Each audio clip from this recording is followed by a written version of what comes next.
Welcome to our compare and contrast video. Okay, so I gotta know, how was class yesterday? I missed it. Oh yeah, it was really good. We talked about the Hofstad dimensions again, which Classic Hofstad. we can connect it to pretty much anything. Oh my gosh! And then Daniel Dibs was dressed up as the Rock. Stop. I know. Look at this picture. Oh my god. I know. Look at that picture. That's so funny. I know.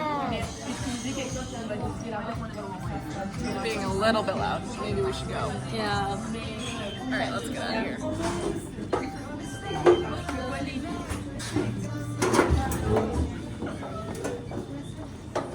Gosh, it's so tame here. In America, we have so much space. Oh la la.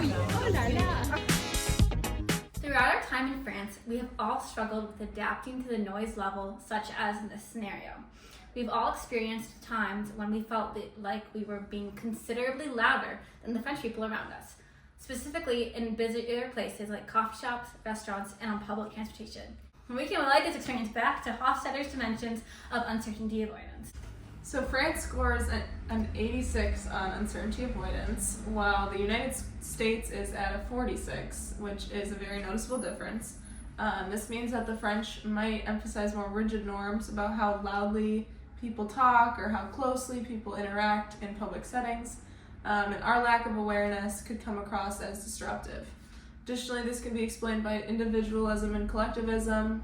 France is a more collectivist with a score of 74, while the US is more individualistic with a score of 60.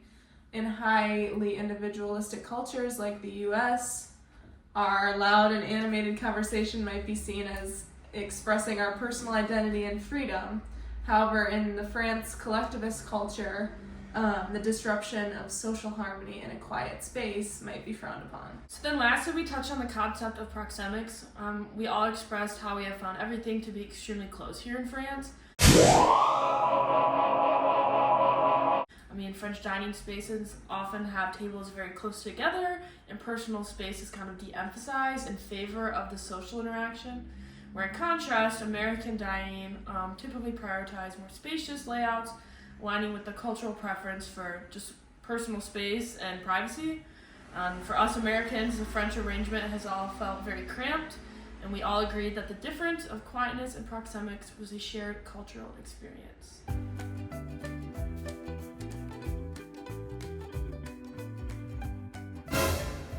Oh shoot, it's closed. It's 1 o'clock. They're all gone for break. In our papers, we all expressed how we experienced culture shock around store openings and closures.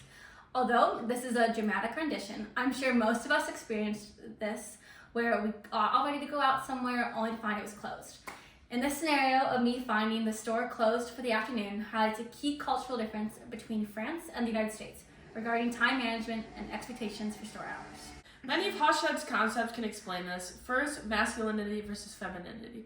France is more feminine with a score of 43 compared to the more masculine United States with a score of 62. This means that the French prioritize family time, work-life balance, and social cohesion over individual consumer needs. Also, as mentioned earlier, France scores higher on uncertainty avoidance, meaning that there are established norms like predictable breaks in the afternoon that the French now accept as just a daily part of life. This also aligns with their more polychronic time orientation, where activities like meals or family time take precedent over rigid schedules. So this directly contrasts with the US stores and shopping hours, which reflect a more individualistic, masculine, and indulgent society. We are all used to things being open virtually all the time, so it was definitely a stark difference when we all came here and realized that's not the case.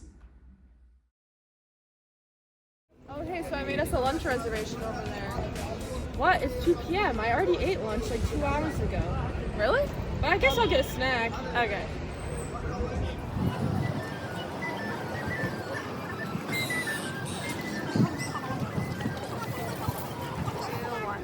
Okay, so are you ready to go?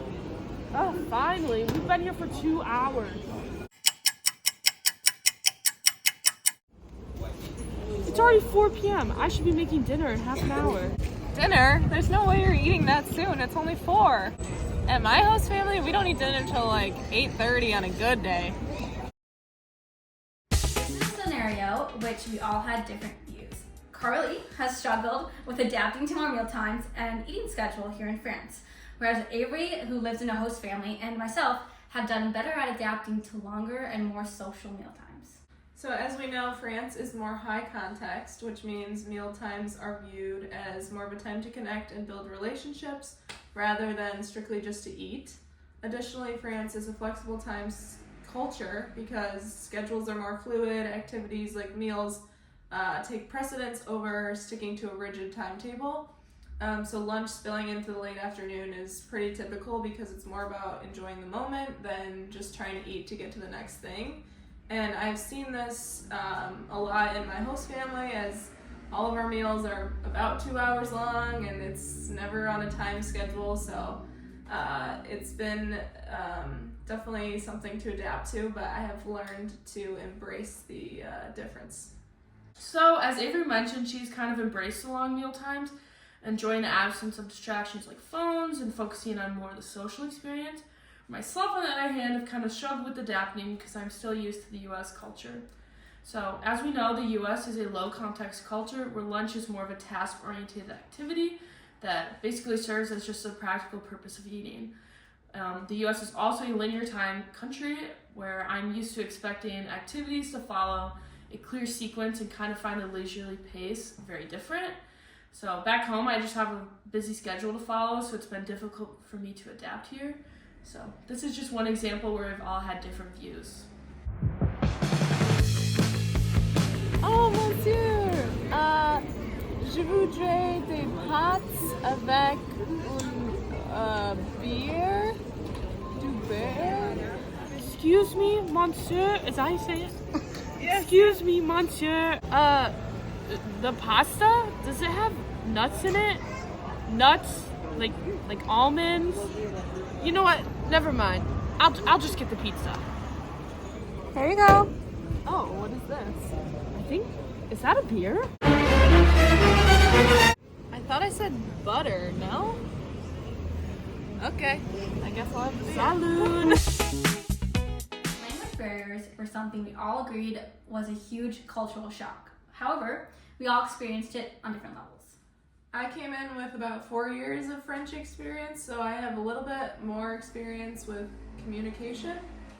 I came in with 0 French experience besides my 100-day Duolingo streak. And although I've been to France before, I have 0 experience with the French language. In high context cultures like France, communicating often relies on nonverbal cues, shared assumptions, and indirect messaging. So in our scenario, the server may have misunderstood my request for butter, possibly interpreting it as bière, and brought me beer instead due to similarity or contextual assumptions.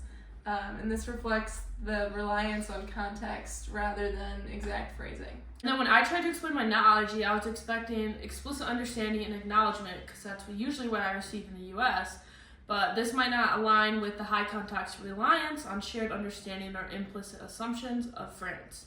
So the lack of effective communication highlights the gap between expectations and the cultural norm of less direct communication. So Avery's direct request may come from a low context perspective where clarity and explicitness are prioritized, which kind of leading to confusion when expectations clash with the server's contextual interpretation. Even with all the challenges, the weird store hours, the tiny everything, and the long meals, I wouldn't trade this experience for anything. Yeah, and it's been crazy. I've learned so much. Who needs words when you can point and smile? And I've learned that it depends. You can't assume anything about other cultures. You just have to go live there for 4 months. Au revoir, Francis. Yes, I'll come back to you. Then I'll ask, what have we done? Sure. Wait, are we supposed to stay together?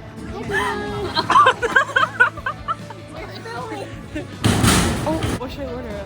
Is there nuts in it? Nuts in the... Wait, can you see my pajamas? Bonsoir. Oh, God. Struggle with adapting to no structure. Okay, wait, no, guys, I got it. I'm sorry.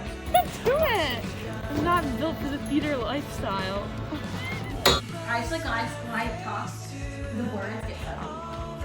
That's called dyslexia.